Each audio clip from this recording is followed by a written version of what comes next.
ya, dulu di Hafiz Quran, Hafiz RCTI, di kursi roda, lumpuh. Dokternya sendiri bahkan nyebut mohon maaf ada kecacatan di otaknya. Tapi apal tuh Quran 30 juz, halamannya, terjemahannya, kiri kanan atas bawah. Bahkan terakhir ketemu juga lagi ngapalin 1000 hadis sudah dapat. Tapi giliran disuruh ngebedain A sampai Z, huruf M sama N aja masih ketukar. Ya, Masya Allah. Bismillah. Maka dari situ kita fokus ke yang Allah suka, ya, ilmu, takwa, prestasi, apa-apa. Lanjut selanjutnya, pemuda juga harus galau. Ulangi. Ya, tapi galaunya yang positif. Jadi kayak contoh Salahuddin Al-Ayyubi pasti semua orang pernah futur. Tapi ketika futur, malas belajar, malas berlatih, dia melihat ya Allah Baitul Maqdis masih dijajah di tangan kaum musuh muslimin, maka darah mereka masih tertumpah di sana. Gimana saya bisa malas-malasan? Galau, akhirnya belajar lagi. Jadi bukan galau gara-gara ngeliatin statusnya teman, bukan ya. Bukan itu yang diharapkan Islam. Dan juga terakhir, lihat siapa yang kita tempel, maksudnya dekatnya sama siapa. Karena tadi Yusya bin Nun, muridnya Nabi Musa itu nempelnya sama 2 orang nabi, maka akhirnya beliau pun jadi nabi. Ini bukan berarti pilih-pilih teman, enggak. Kok temenan kan nggak boleh pilih-pilih, betul.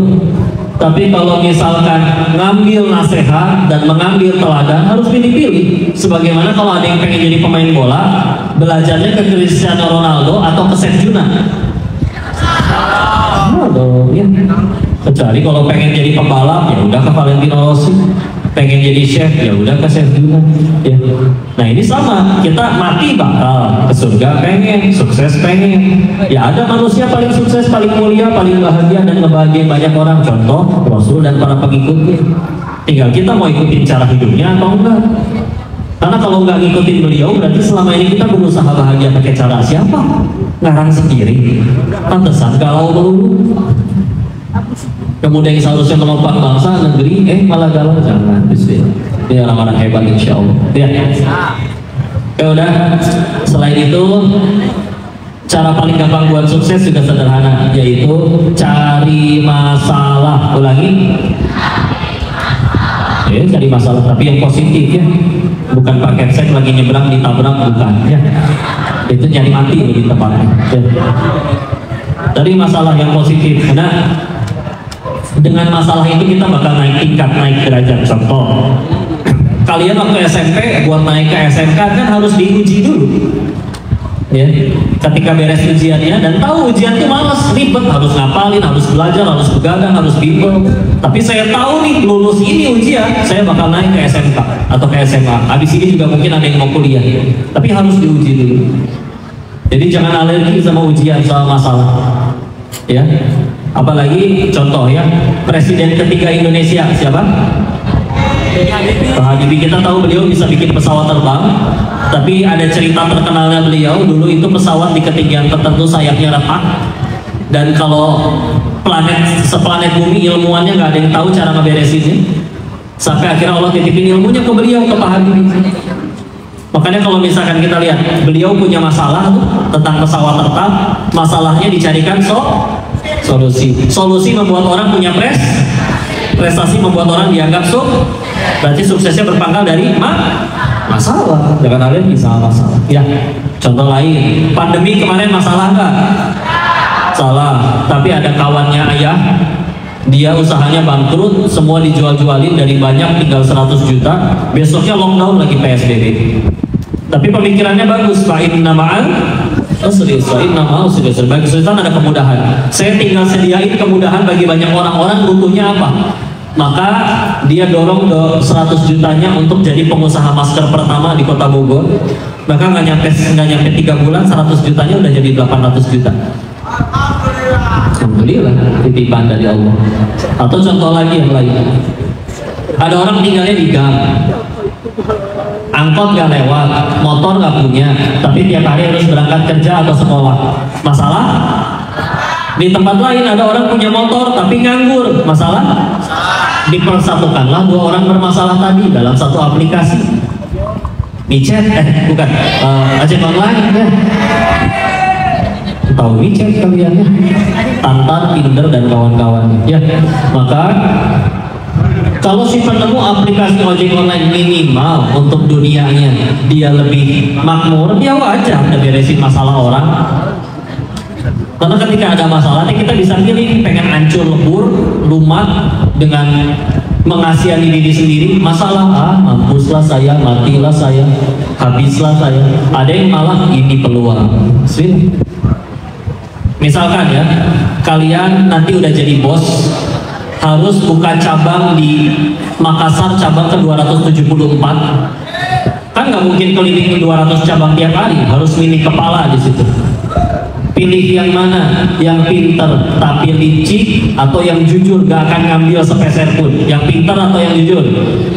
Jujur. Kalian belum jadi bos aja udah bisa bilang gitu, nyari yang jujur. Apalagi nanti pas sudah jadi bos. Ya. Maka jauh lebih mahal. Dan tadi sekedar pinter mahal. Kalau sekedar pinter, maling juga pada pinter. Para koruptor di negeri ini. Ya, salah. Maka Masya Allah. Udah jangan alergi sama masalah, itu jadi jalan kebaikan bagi kalian. Sisanya kok kalau misalkan ilmu tergantung dari Allah, gimana cara kita ngerayu Allah supaya Allah mau nitipin ilmu? Kalau tadi ilmu itu penting, ya sudah, maka caranya adalah adab. Ulangi, adab ke orang tua, adab ke guru. Bisa sekedar lulus, sekedar apa, cuman kalau misalkan tidak ada adabnya, dapat ijazah juga kalau Allah nggak berkahin ilmunya, nggak jadi apa-apa. Ya, nggak ada bismillah. Maka dimuliakan orang tuanya. Kok orang tua dulu masing-masing aja, ya.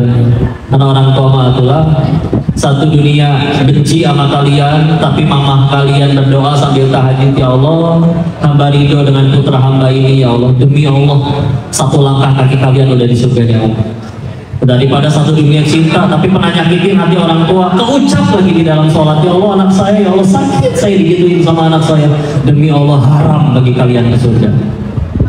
Jangan sampai kurang ajar ke beliau-beliau. Ke guru juga. Guru kan karyawan kita, kita yang enggak, kita bayar sekolah, mereka digaji dari situ. Enggak sekedar kayak gitu. Ya, ada adab. Ya. Nah, kalau pengen sekedar itu, oh bisa, tanamin aja. Oh bisa, tanamin aja. Oh bisa, tanamin aja. Enggak jadi kebaikan, tadi jiwanya tidak bersih, baru jadi masalah. Ya, bismillah. Ya, cara terakhir juga yang nggak boleh ada di sekolahan, tadi pacaran. Di sini kalau ada yang pacaran teh dihukum nggak Pak? Dia dirajam atau di? Enggak ya? DO lah ya minimal ya. Nah, mudah-mudahan ya harusnya ya. Yang kudu tegas tidak ya. Istilah. Ya kenapa banyak yang pada nyolong di negeri ini nggak tegas? Orang begitu ditangkap juga di selnya ada AC, ada kulkas, ada segala macam ya. Tinggal linggo katanya ya. Jangan. Nah, istilah. Yang juga tidak boleh ada, mudah-mudahan di sini juga tidak ada, yaitu kasus bully ya. Ada pembulian nggak di sini? Insya Allah kelihatannya baik budi semua ya. Tapi kalau misalkan ada kejadian, nanti kalian entah di mana, sebetulnya ya orang yang ngebully itu udah kasihan, dia teh lagi caper ya. Makanya karena nggak ada yang merhatiin, entah nggak tahu, mungkin orang tuanya ada masalah, kita nggak pernah tahu masalah rumah tangga orang ya. Ada yang bapaknya punya selingkuhan, ada yang ibunya jadi nangis terus, akhirnya anak nggak terperhatikan, akhirnya mau nggak mau dia caper di hadapan teman-temannya dan akhirnya ngebully. Dan bukan jagoan, bukan, karena kalau benar-benar jagoan dia bakal perginya ke pasar Kalideres nyariin preman, setiap ada yang malah berantem lo sama gua, jangan malakin orang, itu baru jagoan. Karena setiap kejadian bully biasa kejadiannya pasti yang dikerjain, yang dijahatin, yang menurutnya secara fisik lebih kecil, lebih lemah. Kalau kayak gitu berarti pecundang, pengecut. Ya, lagi caper aja dia kasihan. Jadi kalau nanti di sini misalkan ada yang dibully, udah nggak usah ketakutan, aja ngobrol aja. Lu teh kenapa nggak bully caper? Enggak, lu kalau emang stres daripada ngebully gua, mendingan yuk kita nangis bareng sama-sama, lebih bermartabat. Ya. Ada masalah apa cerita bro, daripada sosok jagoan dikeplak orang sekali juga takut. Ya. Udah duduk bareng aja daripada sosok tengil-tengilannya. Dan bismillah ya. Ayo istilah. Mudah-mudahan dijaga hatinya bersih. Dengan bersih itu cirinya tidak ada kesombongan. Apa ciri sombong menurut Nabi? Batarul haqq wa ghamtun nas. Menolak kebenaran dan juga akan merendahkan manusia. Jadi kalau di dalam hatinya ada kesombongan itu biasanya nggak suka dengan ilmu, nggak suka dengan pengajian atau majelis ilmu. Kenapa? Karena bagi dirinya ya kebenaran adalah aku. Maka ketika kita membicarakan tentang Allah yang maha benar, dia mendapati kok ada yang lebih benar dari aku. Dia nggak terima, mendingan nggak usah dengar daripada terluka sendiri hatinya. Nah, tapi masalahnya nggak mungkin semua orang membenarkan dia. Maka gimana berarti caranya? Mau nggak mau dia harus merendahin orang. Ada yang berprestasi, Allah paling nyogok. Ada yang punya handphone baru, paling bapaknya korup. Begitu. Ngeremehin orang kerjaannya, ya. Karena dengki, ya. Nah, lebih. Udah bismillah, ya. Mudah-mudahan terjaga, nurut sama guru, sama orang tua, keras sama diri kalian. Nanti dunia yang datang nyari-nyari kalian. Kalian akan lihat hari di mana ya Allah, teman-teman pada ngelamar kerja, keterima, ada yang nganggur, ada yang lapar. Ini dunia malah datang ke kalian nawarin kerjaan, sampai kita mesti pilih yang mana yang dipilih. Ya semuanya pada sibuk nawarin diri. Ayo terima tawaran saya, terima proposal dari saya, karena kalian punya sesuatu yang orang lain nggak punya. Bismillah. Tapi cara dapetinnya udah mesti keras sama diri sendiri. Ya, kita itu butuh Allah. Suka tidak suka, mau tidak mau, cepat atau lambat pasti nyari Allah. Dua tapi pilihannya. Mau datang ke Allahnya dengan sukarela, apa harus diseret dulu pakai masalah? Masa harus kena masalah dulu, ya? Dan bismillah. Sisain waktu buat diskusi, tanya jawab. Kalau nggak ada, kok yang kasih pertanyaan, ya? Ada? Silakan. Ada MC-nya, dikembalikan lagi dulu. MC, Master of Ceremony. Ya. Silakan, kalau ada sesi tanya jawab diskusi silakan. Kalau enggak nanti gantian apa yang lain.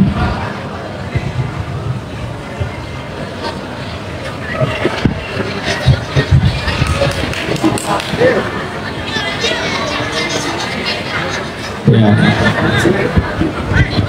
ya betul lagi. Oh ada yang nanya.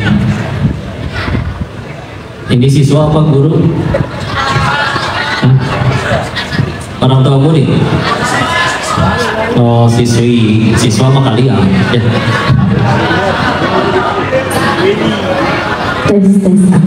Assalamualaikum warahmatullahi wabarakatuh. Waalaikumsalam warahmatullahi wabarakatuh. Sebelumnya terima kasih kepada Ustadz atas pemaparan ceramah pada hari ini. Masya Allah banyak banget yang bisa kita ambil. Sebelumnya sebelum saya mengajukan pertanyaan, izinkan perkenalkan nama saya Monika Syahidri. Tapi saya belum mau nikah ya Ustadz. Iya, saya juga sedang tidak ingin menikah. Ya, tenang. Iya, silakan. Oke, izin bertanya, Ustadz. Sebenarnya ada dua pertanyaan, Ustadz. Yang pertama itu mengenai yang tadi pacaran. Yang kita lihat sekarang di zaman sekarang banyak anak-anak muda yang mengatasnamakan HTS-an mungkin, Ustadz. Hubungan tanpa status. Iya, jadi banyak dari Gen Z gitu khususnya yang bilang tuh saya nggak pacaran kok, saya cuma temenan atau HTS-an. Padahal itu sudah mengarah ke pacaran. Bagaimana Ustaz? Yang kedua itu tentang prestasi. Nah, yang kita lihat tadi yang Ustaz katakan bahwa ilmu, akhlak, dan prestasi.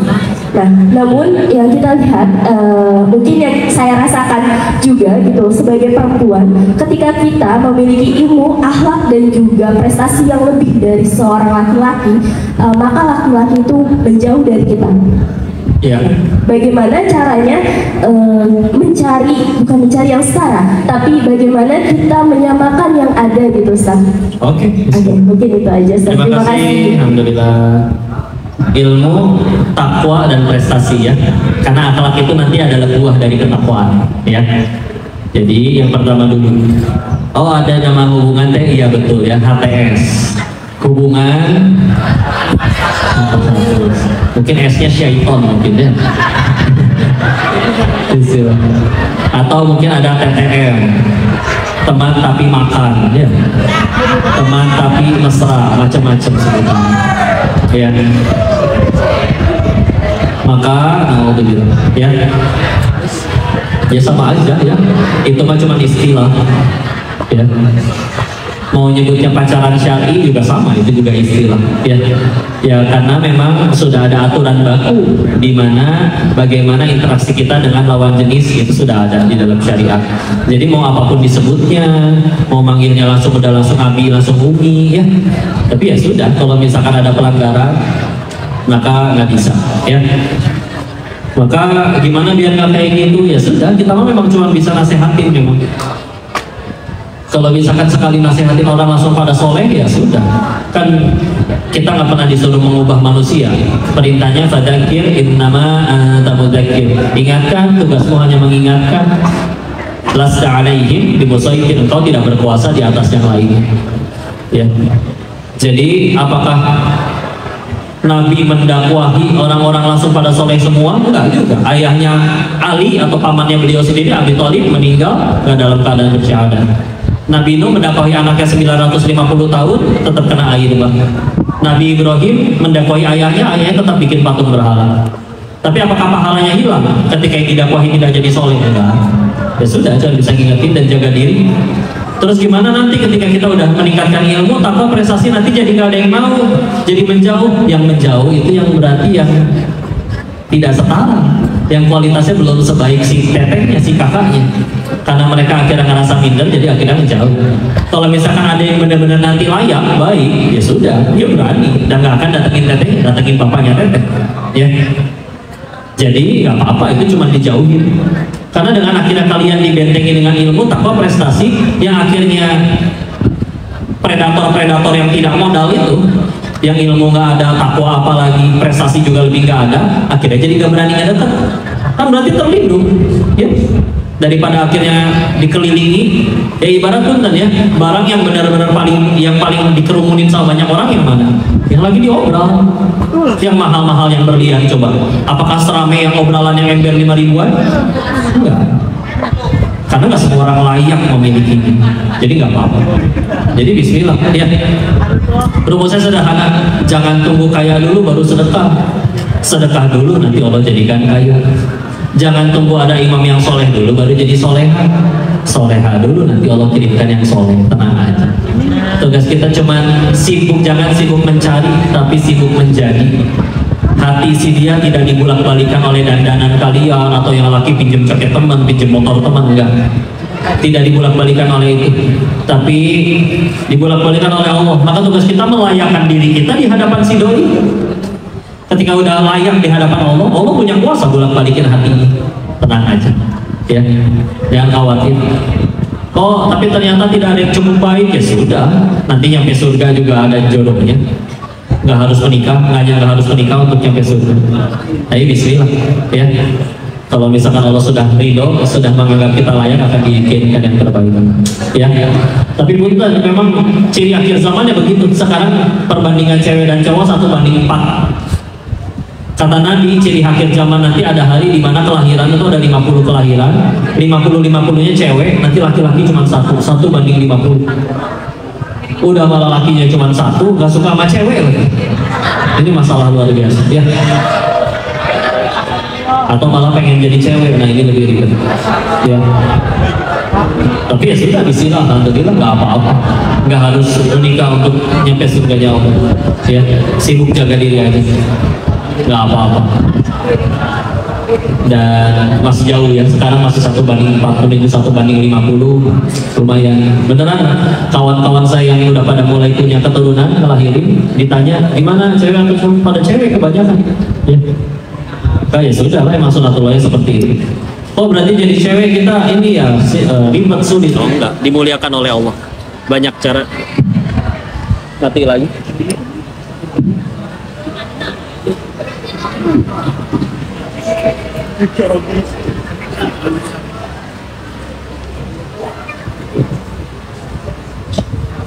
Habis juga baterainya.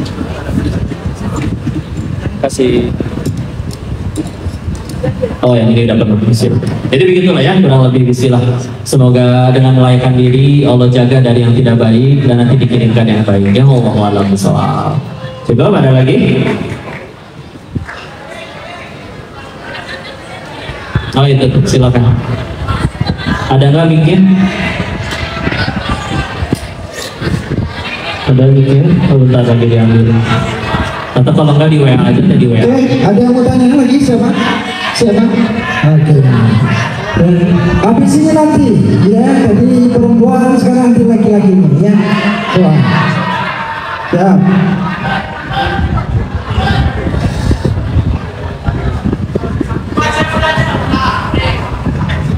Assalamualaikum warahmatullahi wabarakatuh. Waalaikumsalam warahmatullahi wabarakatuh. Nama saya Berliana Salsabila. Ustadz, saya ingin bertanya, sebenarnya semua orang atau kebanyakan orang tahu bahwa pacaran itu dilarang dan tidak baik. Ya. Tapi masalahnya, sekarang ini kita hidup di zaman yang sudah terlanjur seperti ini. Ya. Seakan-akan pacaran itu menjadi hal yang lumrah, bahkan sebuah keharusan. Ya. Pertanyaan saya, bagaimana cara kita menghadapi keadaan seperti ini, Ustadz? Terima kasih. Baik, bismillah. Baik, terima kasih pertanyaannya. Sudah dianggap lumrah ya katanya pacaran. Bahkan di luar sana bahkan sudah menganggap biasa kalau misalkan ya pacaran dan melakukan yang lain-lain. Tapi ya sudah, kan kita punya petunjuk koridor. Ada di Al-Quran, ada di hadis, dan itu semua terangkum semua dalam syariat Islam. Jadi kita bukan ngikut yang banyak, tapi ngikut yang benar. Ya. Kita tahu ini jalan ke kiri menuju ke bara api atau menuju ke jurang, tapi ternyata banyak yang belok ke sana karena nggak ngerti, karena nggak tahu jalan yang ke kanan menuju kebaikan. Terus gara-gara banyak yang menuju kobaran api, masa kita ikut masuk ke dalam kobaran api? Kan enggak.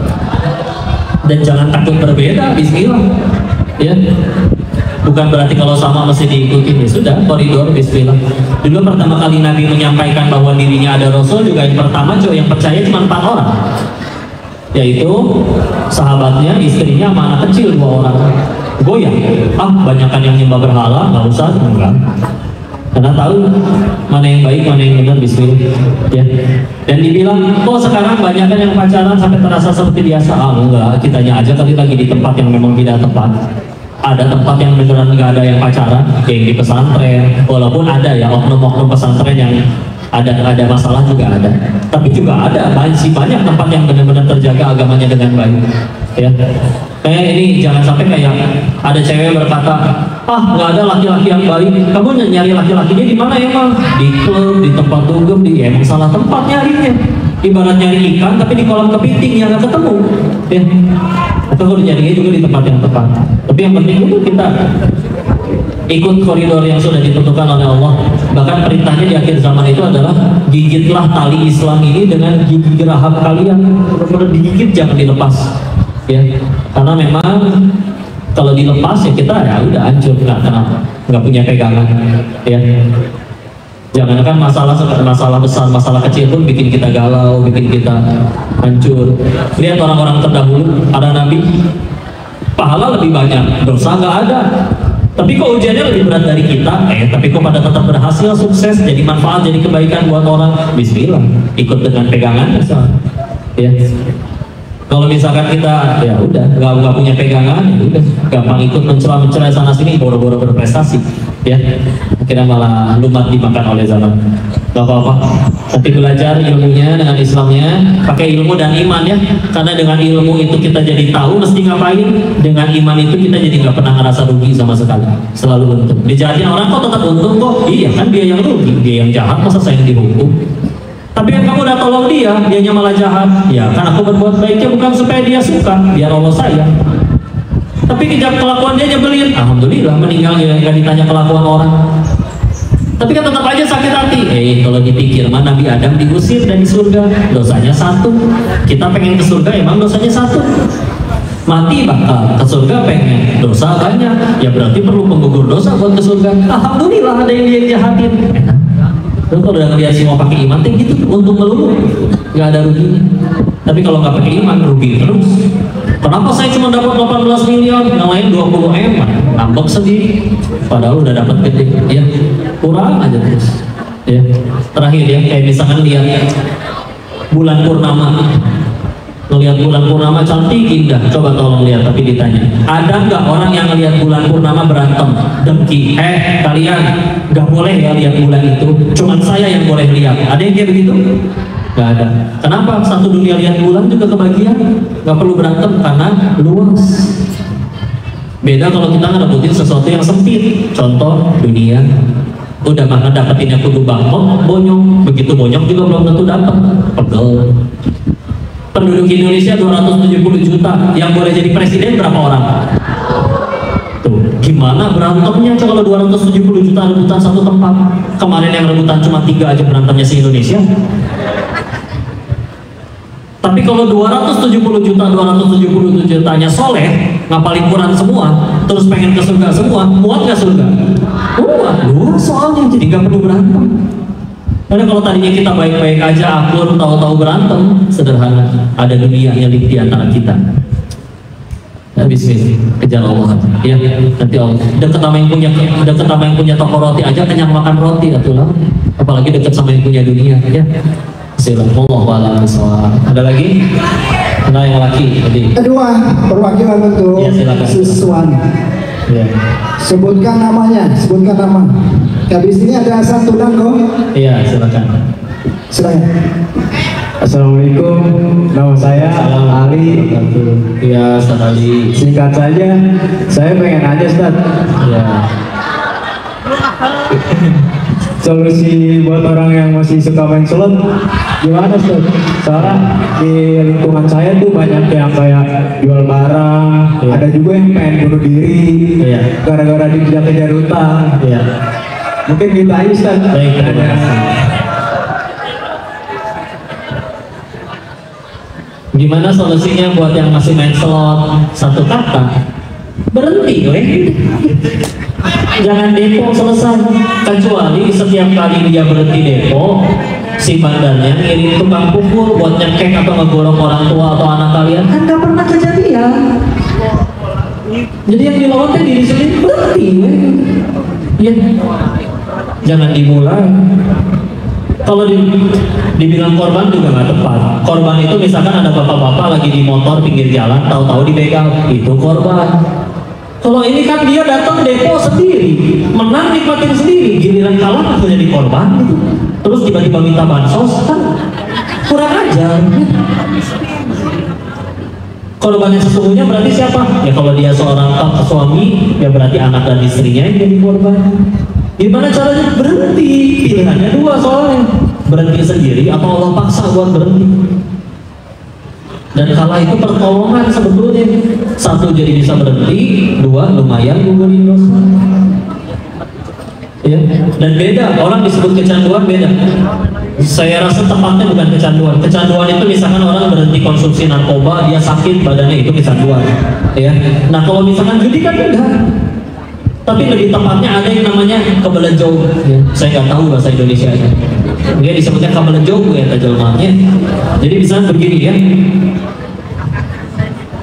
Kalau ada orang punya duit 500.000, besok udah gajian lagi.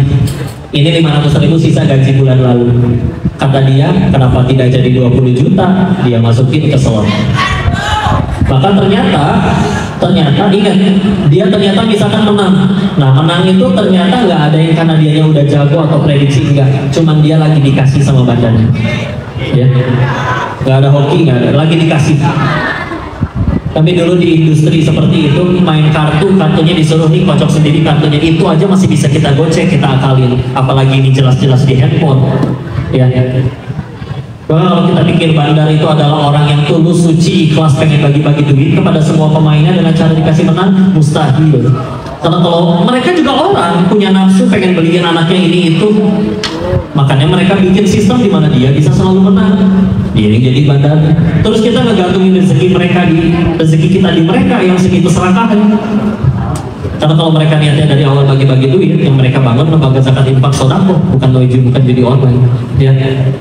Kan misalkan dimasuk 500, menang 20 juta. Biasanya 20 juta itu setengah jadi barang, setengah dijudiin lagi lah. Kalau jadi barang juga biasanya gampang dijual, karena ngerasa belinya gampang dapat duitnya. Beli motor 10 juta dijual 4 juta. Ya rezeki buat orang yang motor 10 juta dia dapat harga 4 juta, ya sudah. Bulan depan masih ada duit lagi nih 500. Bulan lalu aja 500 jadi 20 juta. Kenapa sekarang tidak terulang lagi? Embrong, gopeng. Kalau kalah, ngeles. Menang kemarin lebih gede, baru kalah gopeng. Ya udah, terus gimana? Tinggal taruhan 1 juta, sekali menang, GoPay kemarin balik, berikut keuntungan, masuk 1 juta, kalah lagi. Kalau kalah lagi, terus gimana? Ya tinggal taruhan 2 juta, hanya sekali kemenangan, 1 juta kalahnya balik buat modal, 1 juta keuntungannya juga dapat. 2 jutanya kalah, terus apa yang terjadi? Terus akhirnya judi lagi, masuk 4 juta, kalah lagi, repot. Ya udah, tunggu gajian besok. Besok 4 juta dijudiin, kalah lagi, stres, udah hancur 8 juta. Pilihannya gimana? Antara nahan lapar sampai bulan depan atau maksain nyari duit 8 juta hanya dengan sekali kemenangan, duit saya balik lagi. Teman lewat naik motor, pinjam deh bro, pengen ke warteg, ternyata digade, dijudiin lagi. Kalah lagi, mikir dia, ngebul kepalanya. Antara nahan lapar beberapa bulan, belum dikebukin teman gara-gara ngilangin motornya, beserta masalah lainnya, atau maksain nyari duit 16 juta karena hanya dengan sekali kemenangan, motor teman balik, duit gua balik, berikut keuntungannya. Pas orang tuanya lagi nonton drakor, masuk ke kamar, diambil gelangnya si mama, jual. Bandar dengan sistemnya, dengan algoritmanya, kalau udah nyampe di titik itu udah tahu nggak akan dikasih menang karena dia udah mentok, buntu, nggak punya pilihan lain untuk menang selain dengan cara main judi. Udah masuk lingkaran setan. Itulah yang disebut kabalejonya. Apa ya bahasa Indonesia ini? Terjerumus ya, tergelincir ya. Jadi udah jangan, kalau bisa jangan sentuh sama sekali. Ya, maka udah berhenti, musuhnya kita sendiri. Gak pernah ada sejarahnya kalau misalnya kita dapat iklannya nih, terus kita nggak mau depo, apa yang terjadi? Nggak ada si bandarnya mutus orang buat gebugin kita untuk maksa kita main, nggak ada. Berhenti aja, tinggal berhenti, taruh handphonenya udah. Ya. Mau bekerja yang benar, bismillah. Ya. Baik. Waalaikumsalam. Satu lagi kok, satu lagi, silakan. Ya. Ayo.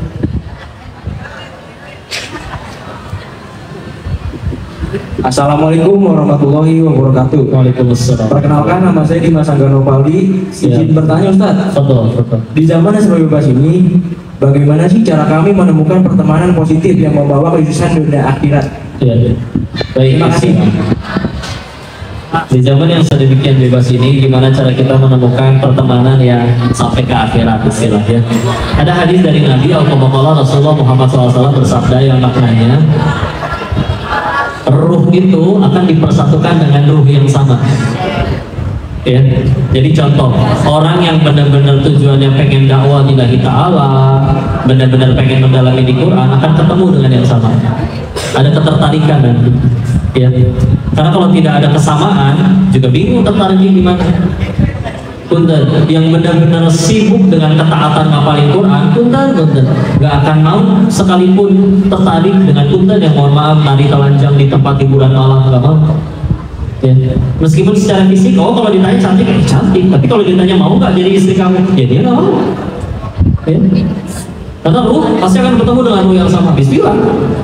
Kita yang melayakkan diri kita sampai akhirnya layak dipertemukan dengan orang yang sampai pensi. Karena ibarat gini ya, orang biasanya kalau naksir tuh suka salah fokus. Ketika naksir dengan lawan jenis, dia sibuk mikirin gimana caranya dia naksir balik. Pinjam jaket teman, nyanyiin lagu, beliin boneka. Enggak, hati dia kan dibolak-balikan oleh itu. Tapi harusnya kita mikir, itu perempuan sesoleha itu misalkan, atau ikhwan sesoleh itu, kira-kira mereka sukanya main kayak gimana? Jadilah seperti itu, ya sudah. Misalkan ya Allah, ini perempuan udah cantik, putih, udah kayak bihun ya, tinggi, putih, langsing ya. Misalkan dengan soleha luar biasa, ilmu terjaga, termuliakan, bermartabat, masya Allah. Daripada sibuk mikirin gimana caranya dia naksir, mendingan sibuk kira-kira perempuan kayak gitu, mau naksirnya sama orang yang kayak gimana? Jadilah seperti itu, bismillah. Layakan diri, berprestasi, nggak menghabiskan waktu dengan sia-sia, bismillah. Nanti akan dipertemukan dulu itu, ya. Walaupun mungkin perlu waktu, tapi akan saling bertemu dengan jiwa yang sama, ya.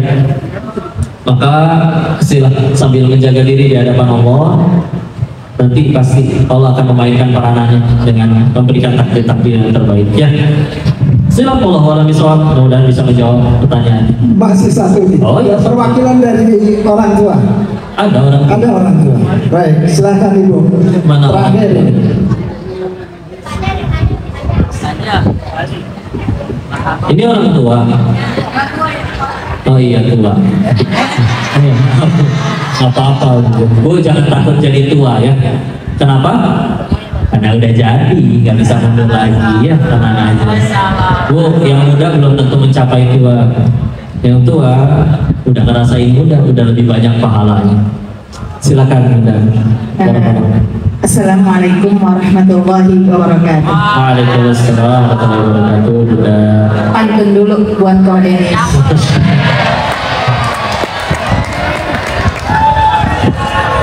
Beli manggis, beli sekuteng. Ko Denis yang ganteng.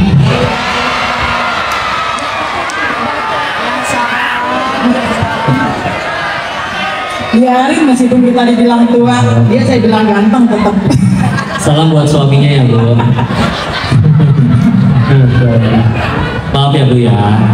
Makasih. Silakan. Tadi dijelasin sama Ko Denis, bahkan katanya anak-anak kita emang nggak boleh pacaran. Iya. Ya, tuh nggak boleh pacaran ya. Bu, punten Bu. Jangan bilang anak-anak kita seolah kita yang menikah. Anak-anak kan. Anak-anak kita. Ya anak-anak di sini ya. Di sini.